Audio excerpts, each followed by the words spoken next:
जय गुरुदेव, जय जय गुरुदेव, जय जय गुरुदेव, जय जय गुरुदेव। श्रीमद् करुणा सागर जी महाराज की जय। श्री कैवल धाम की जय। श्री अविचल दास जी महाराज की जय।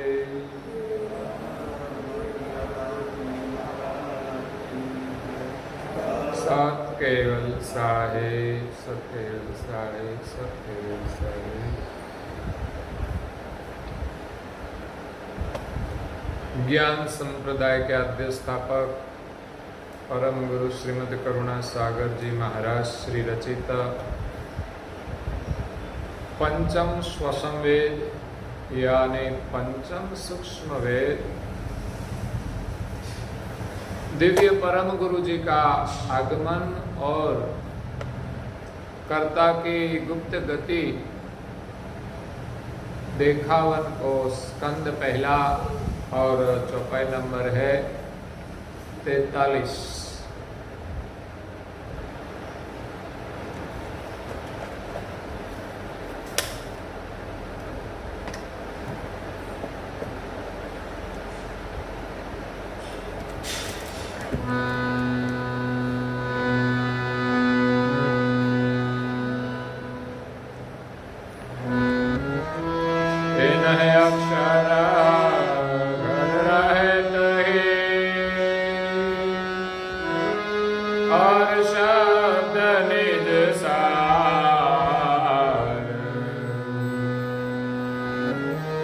धर्मदास यही तुझ दिए जो न लहे संसार।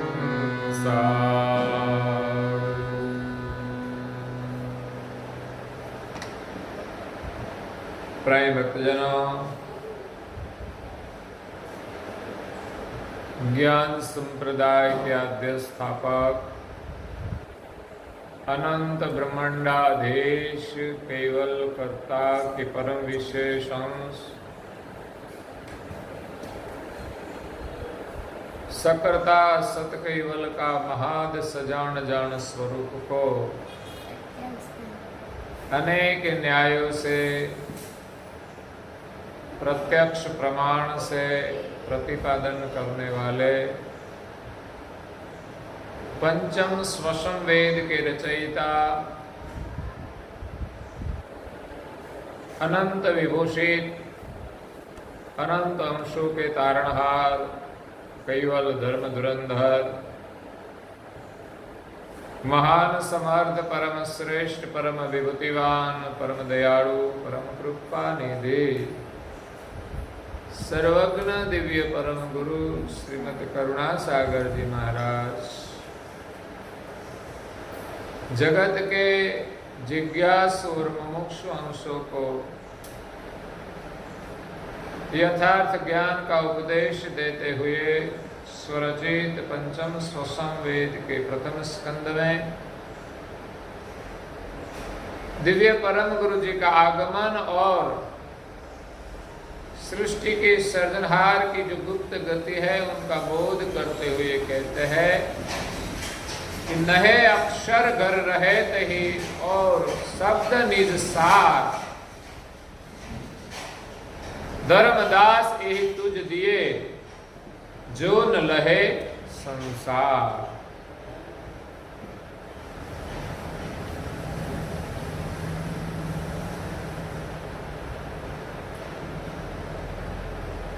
परम ज्ञानी परम अनुभवी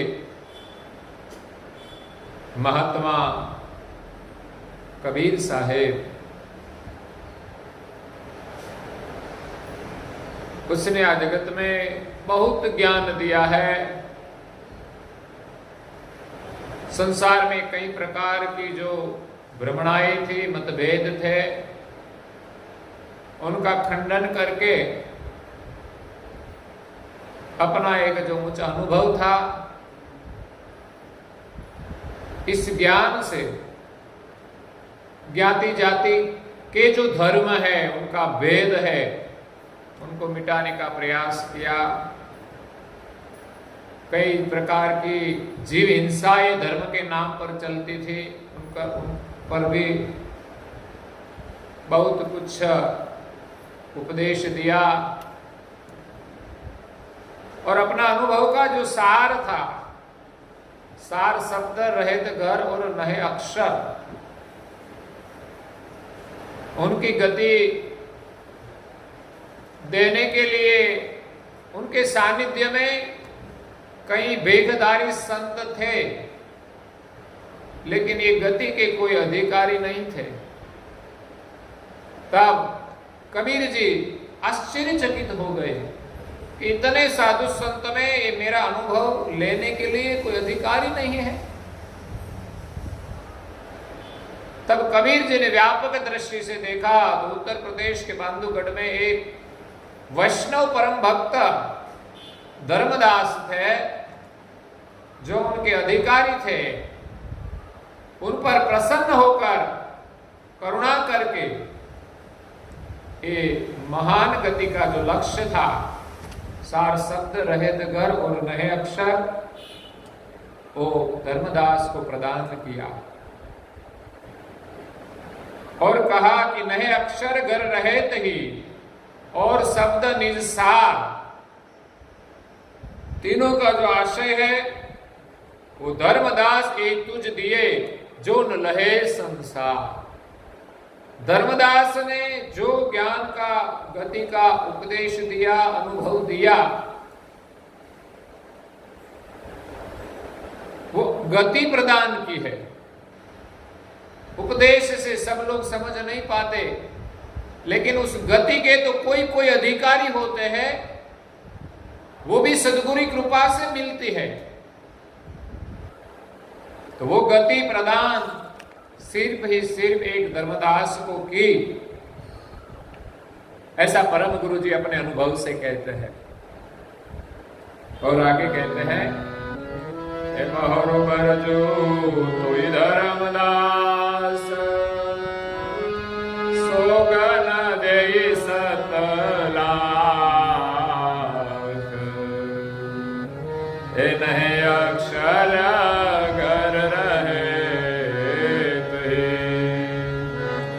मत कोई पे जुग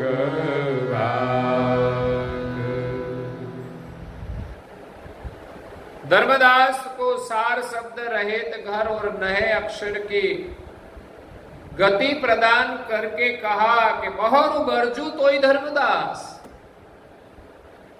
और फिर से मैं, कबीर जी कहते हैं कि फिर से मैं धर्मदास को कहते हैं कि मैं आपको कहता हूं, सोगन दे सतला, 1 लाख सोगन कम हुआ तो 7 लाख 100 लाख, मतलब 1 करोड़ सोगन दिया है कि नहे अक्षर घर रहत ही मत कोई पे जुगबार। नहे अक्षर रहित घर और सार शब्द का ये लक्ष्य जो है, उनकी जो गति है, वो किसी को मत देना, किसी के आगे बात मत करना, उसका वर्णन सुनने के लायक भी संसार में कोई नहीं है। हाँ, उनको और धर्म का उपदेश देना, कैसे हमें रहना है, आचार विचार का उपदेश देना, लेकिन एक जो गति है वो तो कोई अधिकारी नहीं है अभी तो, इसलिए तू भी मत किसी को देना, तेरा अधिकार था इसलिए मैंने तुझे दिया है। और हे धर्मदास को जय दिया, सार शब्द निज नए अक्षर घर रहे नाम 3 लक्ष्य एक। धर्मदास को जेहि दिया सार शब्द निज छे, सार शब्द का जो अंतिम अनुभव वो कबीर जी ने धर्मदास को दिया। नहे अक्षर घर रहत ही, नहे अक्षर और रहत घर, ये तीन मुद्दा है, लेकिन लक्ष्य तीनों का एक ही है। तीन स्वरूप से उनको वर्णन किया है कि लक्ष्य है वो सार शब्द है, रहत घर है और नहे अक्षर है। और कहते हैं सार सद शब्द के नहे अक्षर घर रहे, सोई निज मरम बताओ, सुनो मम संत सचेत। हे प्रथम रहे घर पिंड में, हे नहे अक्षर निरधार, सार शब्द सहित कहो, गति अनुभव विस्तार।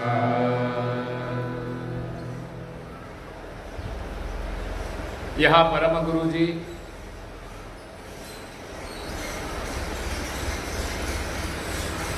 पूज्य संत कबीर साहेब और धर्मदास का संवाद का वर्णन करते हैं। जो सार शब्द रहत घर और नहे अक्षर का लक्ष्य धर्मदास को कबीर जी ने दिया,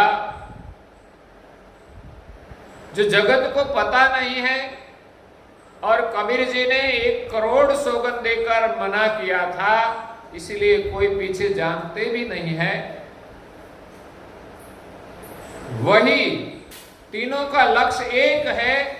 उनका मरम परम गुरु श्रीमद करुणा सागर जी महाराज यहाँ पंचम स्वसंवेद ग्रंथ में वर्णन करके कहते हैं कि सुनो मम संत सचे, सोचे कि जो लक्ष्य के अधिकारी कबीर जी के सानिध्य में रहने वाले संत भेखधारी नहीं थे, उसका वर्णन यहाँ परम गुरु जी करते हैं। तो सभी संतों को सचेत करके कहते हैं कि आप सचेत होकर सुने। संतों को कहते हैं कि आप सचेत होकर सुने। ये सामान्य जीवों का कोई अधिकार नहीं है, वो सुनेगा भी नहीं, सुनेगा तो समझ में नहीं आएगा। इसलिए ये लक्ष्य ध्यान से सुनना पड़ेगा, नहीं तो पता नहीं चलेगा। और परम गुरु जी कहते हैं कि प्रथम रहेत घर पिंड में, हमने जो शरीर धारण किया है, इस शरीर में रहेत घर, रहने का जो घर है वो नहे अक्षर निर्धार, और नए अक्षर का निर्णय करते हैं, निर्धार सार शब्द सहितम कहो। और सार शब्द का जो आशय है उनका भी वर्णन परम गुरुजी स्व अनुभव से करते। गति अनुभव विस्तार, तीनों का जो अनुभव है, उनकी जो गति है, उनका विस्तार से वर्णन करते हैं। समझने जैसा है कि दुनिया कहां भटकती है और कौन महापुरुष का क्या अनुभव है, कहां तक का अनुभव है, संसार में भिन्न भिन्न मतभेद क्यों है, वो भी समझ में आएगा। तो तीनों का आशय का वर्णन परम गुरु जी यहां करते हैं। हे सुर मनु पशु पतंगल्यो, रसनाए जहि उचरात, तहि सर्व शब्द कृतवा कुल, अंत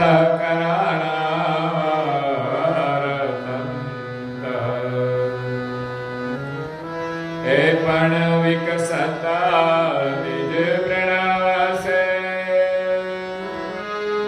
करणीकृत अंतस द्वार हे विनयांत सहज पाज सोई सत निज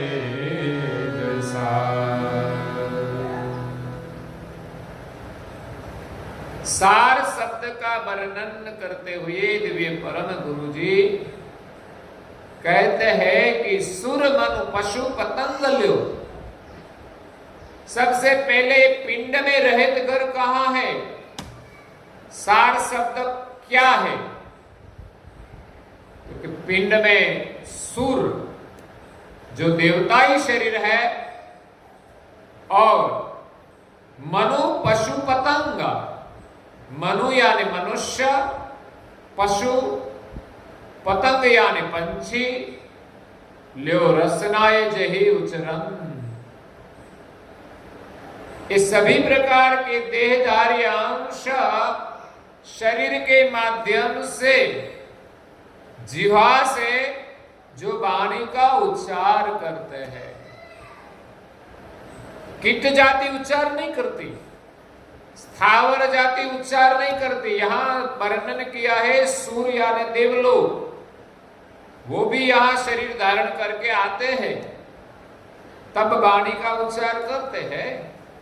मनुष्य तो उच्चार करते ही है, करना भी करते हैं, नहीं करना भी करते हैं। भगवान ने वाचा दिया है तो काम के लिए दिया है, अकाज के लिए नहीं दिया है। बिना जरूरी वाणी का उच्चार करना भी नहीं चाहिए। सोचना कि मैं जो बोलता हूं वो जरूरी है कि नहीं। और कभी कभी अच्छी वाणी का उच्चार भी बिन अधिकारी लोगों के आगे नहीं करना चाहिए। तो यहां मनुष्य प्राणी भी उच्चार करते हैं, शायद एक या दो शब्दों में उच्चारण करते हैं। गद्दा भौंकता है, गाय भैंस भी आवाज करती है, तो प्राणी सब वो आवाज करते हैं, सिंह गर्जना करते हैं, हाथी भी अपनी आवाज निकालते हैं, और हिरण आदि मेढक वो भी बोलते हैं। तो पशु और पंछी का भी आवाज भिन्न भिन्न प्रकार का होता है। दिन में तो हम सुनते हैं कौवा बोलता है, लेकिन हम सूर्योदय के पहले ब्रह्म मुहूर्त में उठे तो कई प्रकार के पंछियों की आवाज सुनाई देती है, बड़ी मधुर आवाज आती है। उनका कलरव सुनने का भी बड़ा आनंद होता है, हमारा मन प्रसन्न होता है। सभी पंछी अपनी अपनी ओर से बोलता है तो हम सबका आवाज सुनते हैं, तो एक प्रकार का संगीत बन जाता है।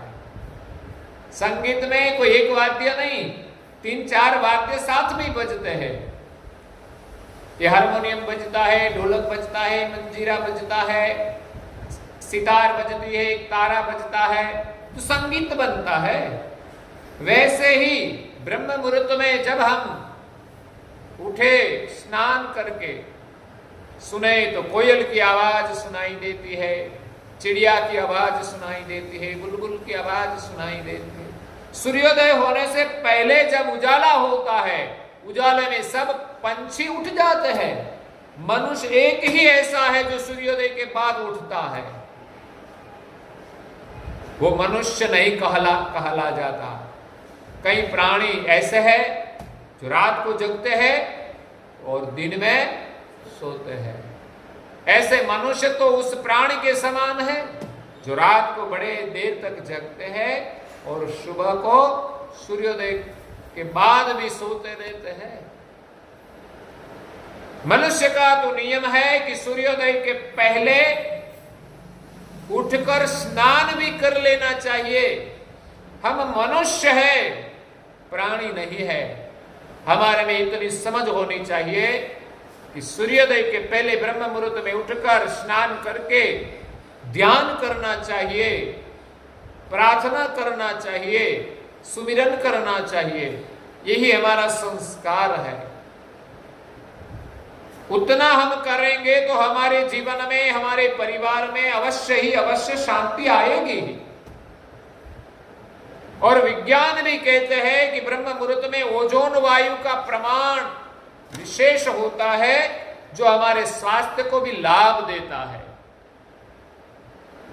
और हम ब्रह्म मुहूर्त में सूर्योदय के बाद तक सोते रहते हैं तो हमारी ऊर्जा खत्म होती है। हमारे घर में, परिवार में कोई सदस्य छोटे बालक को बाध करके, अगर कोई बड़े वृद्ध जो अशक्त हो, बीमार हो, ऐसे को बाध करके कोई सभ्य सूर्योदय के बाद सोना नहीं चाहिए। सुबह में ब्रह्म मुहूर्त में उठकर स्नान कर लेना चाहिए और सभी सदस्य को ध्यान करना चाहिए, प्रभु स्मरण करना चाहिए, प्रभु की प्रार्थना कम से कम 15 मिनट तो करनी ही चाहिए, प्रभु का पूजन करना चाहिए। हमें मानव अवतार मिला है, इसलिए सब करना चाहिए। ये मानव जीवन छोड़कर हम पशु प्राणी पंछी में जाएंगे तो कोई नहीं कहेगा कि तुम उठकर प्रभु का सुमिरन करो या तो पूजन करो। लेकिन ब्रह्म मुहूर्त में जब पंछी बोलते हैं तो ऐसा लगता है कि वो भी प्रभु का सुमिरन करता होगा, ऐसा मधुर आवाज आता है। अगर तो पशु और पंछी की आवाज सुनते ही हमें प्रभु का सुमिरन होता है कि प्रभु ने क्या मधुर मधुर आवाज बनाई है पंछियों की। तो यहां परम गुरु जी कहते हैं कि सुर मन पशु पतंग ल्यो रसना जेही उच्चरंत। रसना से वो उच्चारण करते हैं। जिन जिन शरीर में रसना है, जीवहा है, वो सभी उच्चार करते हैं। सर्प को जीवा होती है, वो निकालते हैं जीभ अपनी, देखते हैं ना, वो भी फुफाड़ा लगाते हैं, आवाज लगाते हैं। और ते ही सर्व शब्द क्रतव कुल, ये जो शब्द है वो कृत है। शरीर के माध्यम से जो शब्द निकलता है वो कृतवी है, अंतःकरणवर्त। ये शब्द अंतःकरण से माध्यम से बाहर निकलता है। प्राणी को भी अंतःकरण है, वो भी आवाज लगाते हैं, उनका भी कोई आशय होता है। मैं देखता हूं चिड़िया अपने अंडे रखती है, बाद में बच्चे बनते हैं, तो जब हम उसके घर के नजदीक जाए तो चिड़िया चिल्लाने लगती है कि मेरे बच्चे को मत हाथ लगाना। ये छोटे बच्चे हैं, वो भी चिल्लाते हैं। इसलिए पशु और पंछी भी शब्द का उच्चारण करते हैं, वो अंतस्करण के माध्यम से शब्द बाहर निकलता है। पण विकसत निज प्रणव से, लेकिन बनता है किससे? प्रणव से शब्द का निर्माण होता है। कर्णीकृत अंतस द्वार, अंतस्करण के द्वार से, अंतस्करण के माध्यम से वो मुख द्वार से बाहर निकलता है। और बिनु अंतस अजपा जप, तो जो प्रणव से शब्द बाहर आया वो तो कृत है, लेकिन बिना अंतस्करण जो शरीर में प्राण था वो अजपा जप है, जो प्राण निरंतर चलता ही रहता है। उनको जपना नहीं पड़ता, श्वास हमें लेना नहीं पड़ता, अपने भीतर में श्वास जो है वो अपने आप चलता है। अजपा जप है, जिनको जपना नहीं पड़ता, सोई शब्द निज सार। जो अंतस्करण के बिना का प्राण है, शुद्ध प्राण, निहंग प्राण,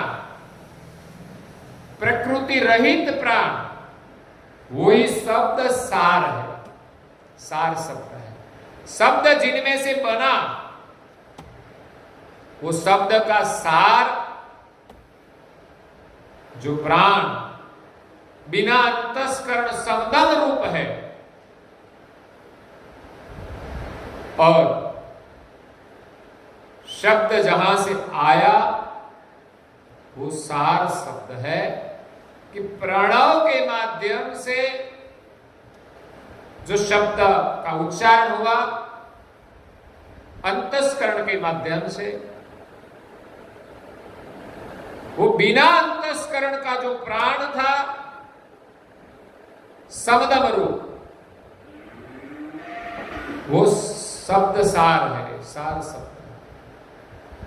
और सकल कृत शब्द के बाकी के जो शब्द का उच्चारण हुआ, नायक अजपा जप, वो शब्द का उच्चारण करने का नायक अजपा जप है। अपने शरीर में जो शब्दम रूप प्राण है, इस प्राण से ही शब्द का स्वरूप बनता है। और जिनते शब्द सकल भय, जिन अजपा जप से शब्द बनता है, जब सार किए था, इसीलिए शब्द का सार रूप जो प्राण है, उनका सार शब्द के रूप में कबीर जी ने स्थापन किया है, वही सोहंग स्वरूप है।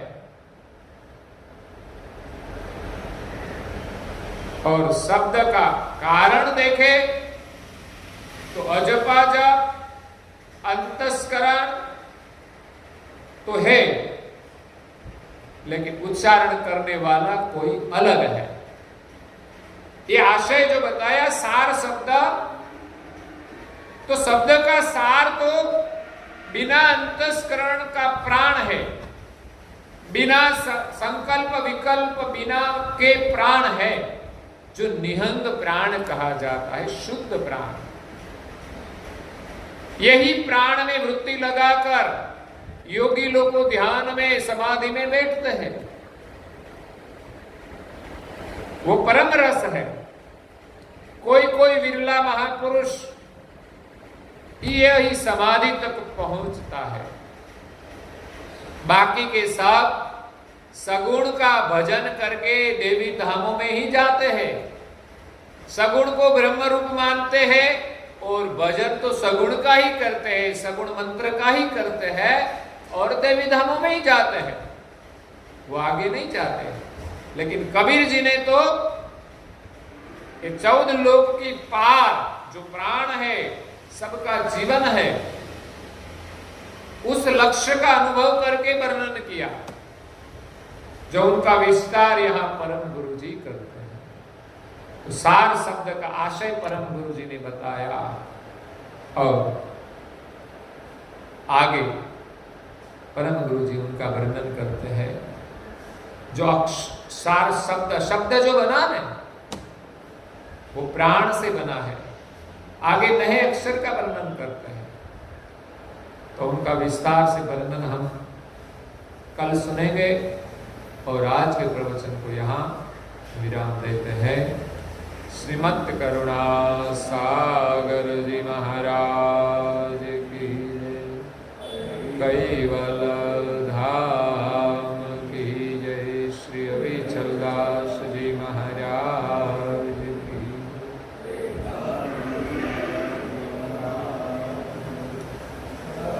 सात केवल साहेब, सब केवल साहेब।